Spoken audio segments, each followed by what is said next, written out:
32 tahun menjadi seorang anggota Brimopolri. Saya lulusan 1993, Batalion Pusat Gatra. Kebetulan saya satu letting dengan Kastupa, Brigjen Pol Dirin, dan saya langsung menjabat di Kabag Korbrimop sampai kurang lebih 5 tahun, dan saya sekarang alhamdulillah diberikan kepercayaan oleh pimpinan Polri untuk menduduki jabatan sebagai teknisi di bom utama tingkat 2 dengan berpangkat Brigadir Jenderal Polisi.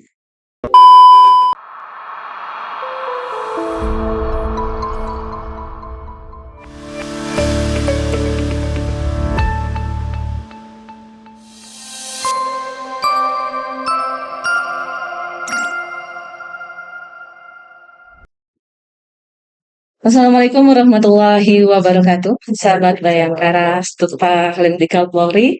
Kembali lagi dalam acara podcast Stupa Menyapa bersama saya, siswa Dini dari Resimen Cita Dharma Laksita, siswa SIP 54 gelombang kedua tahun anggaran 2025. Dan pagi hari ini telah hadir di tengah-tengah kita yaitu Brigadir Jenderal Polisi Dr. Haji Agustri Herianto SIK MH. Beliau adalah seorang teknisi dari Jibom Utama tingkat 2 dari Korbrimop Polri. Selamat pagi Bapak. Selamat pagi Mbak Dini. Terima kasih Bapak telah berkenan hadir dalam acara podcast Stupa Menyapa pagi hari ini, Jenderal. Dan mohon izin Jenderal, sebelum kita melanjutkan ke pertanyaan, mohon izin berkenan kepada Jenderal untuk memperkenalkan profil singkat Jenderal terlebih dahulu. Baik, terima kasih Stupa Menyapa. Assalamualaikum warahmatullahi wabarakatuh. Selamat pagi dan salam sejahtera bagi kita sekalian. Om Swastiastu. Baik Mbak Dini, sebelum kita mengadakan sesi bincang-bincang, izinkan saya untuk memperkenalkan diri. Nama saya Agustri Herianto, SIK SHMH. Saya kebetulan sekarang menjabat di Korbrimop sebagai teknisi Jibom Utama tingkat 2 Korbrimop Polri yang membawahi tentang masalah SOP bagaimana penanganan Jibom sampai dengan untuk pengakhirannya. Saya alhamdulillah baru 32 tahun menjadi seorang anggota Brimopolri. Saya lulusan 1993, Batalion Pusat Gatra. Kebetulan saya satu letting dengan Kastupa, Brigjen Pol Dirin, dan rekan-rekan kami di sini. Penugasan kami selama 32 tahun berjalan itu hampir 30 tahun itu di jajaran Korbrimop. Saya pernah menjadi seorang anggota polisi umum, menjadi seorang Kapolres di Jawa Barat, tepatnya di Cianjur, itu selama 2 tahun.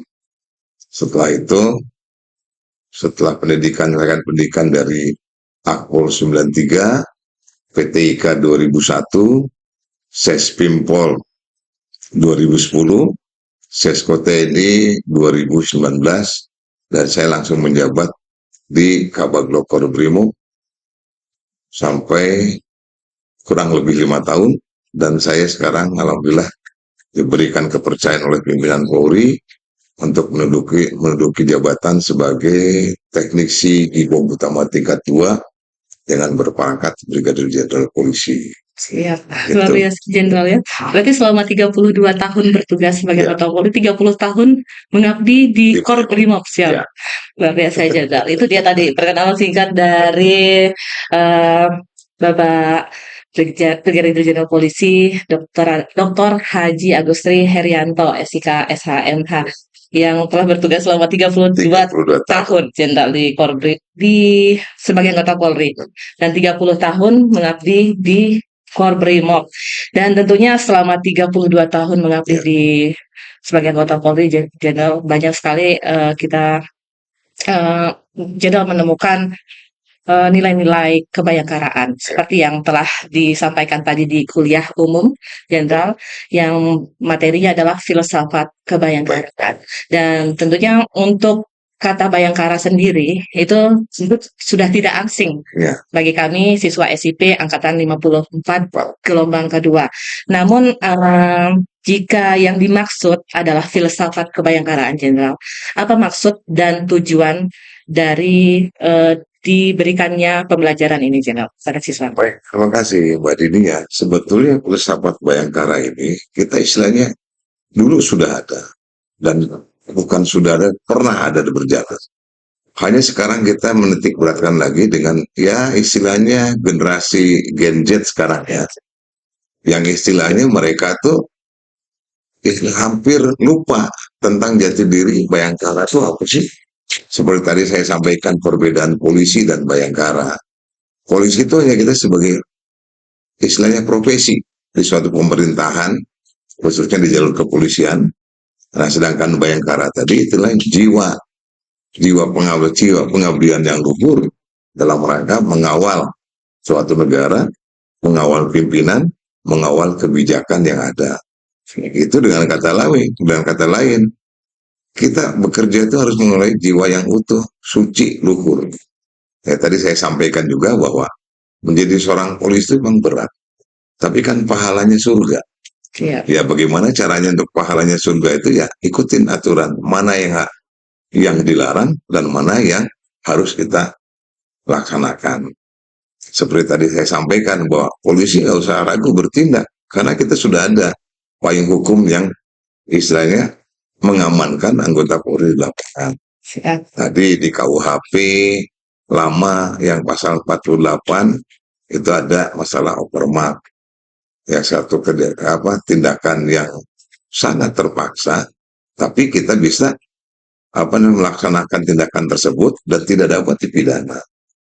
Contoh sudah ada tadi orang yang dihipnotis melakukan tindakan pidana, dia tidak wajib dipidana karena dia tidak ngerti.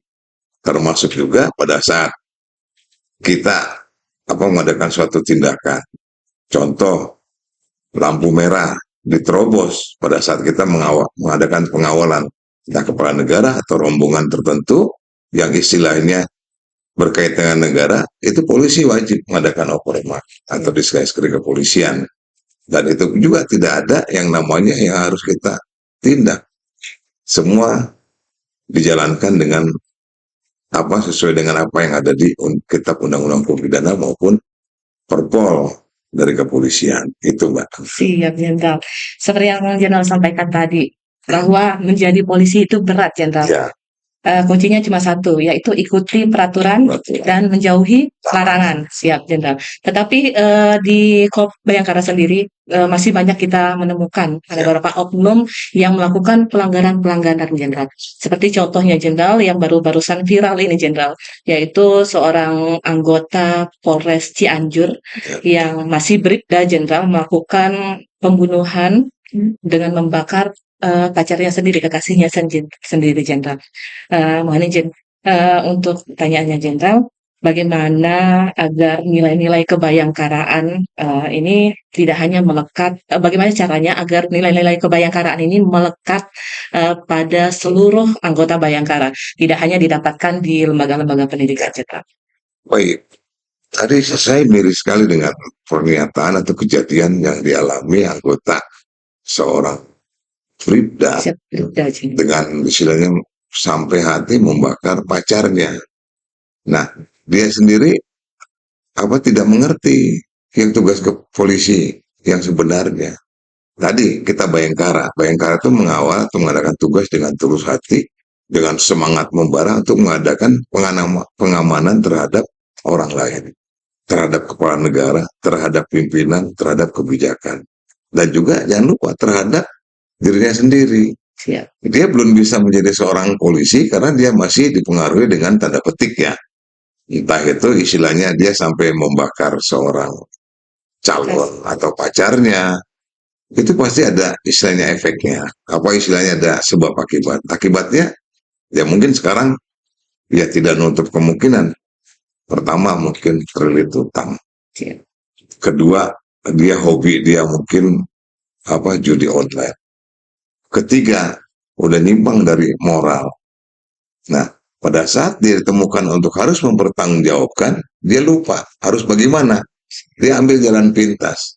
Nah itu dari nilai kebayangkarannya tidak ada karena dia sudah melukai atau mengkhianati istilahnya ikatan suci dia untuk mengamankan tugas pokoknya dia, apalagi dia seorang orang polisi. Bagaimana cara untuk mengamankannya? Tadi saya sampaikan pada kuliah umum, ya istilahnya setiap permasalahan itu pasti ada solusinya. Nah, sekarang tinggal kembalikan ke jati diri mereka pribadi. Dia sudah siap nggak? Atau udah apa menghadapi konsekuensi apabila dia berbuat yang demikian. Nah, apabila sudah dia siap, sebetulnya dia nggak boleh melakukan demikian. Dia harus mengkaji. Suka nggak suka, dia harus mempertanggungjawabkan perbuatannya dia. Karena dalam sejarah Bayangkara yang oleh Majapahit dilakukan saja, itu demikian. Dia kalau tidak bisa menjaga dirinya atau mengawal orang lain, pada zaman dulu dibunuh, Siap. ya, dibunuh zaman dulu tuh dibunuh karena dia ditakutkan mengkhianati terhadap diri maupun sama institusinya. Dalam hal institusi dan kerajaannya. Siap. Nah itu sebetulnya, wah, bukan berarti bahwa polisi terus kita bunuh, tidak. Kita kembalikan dulu.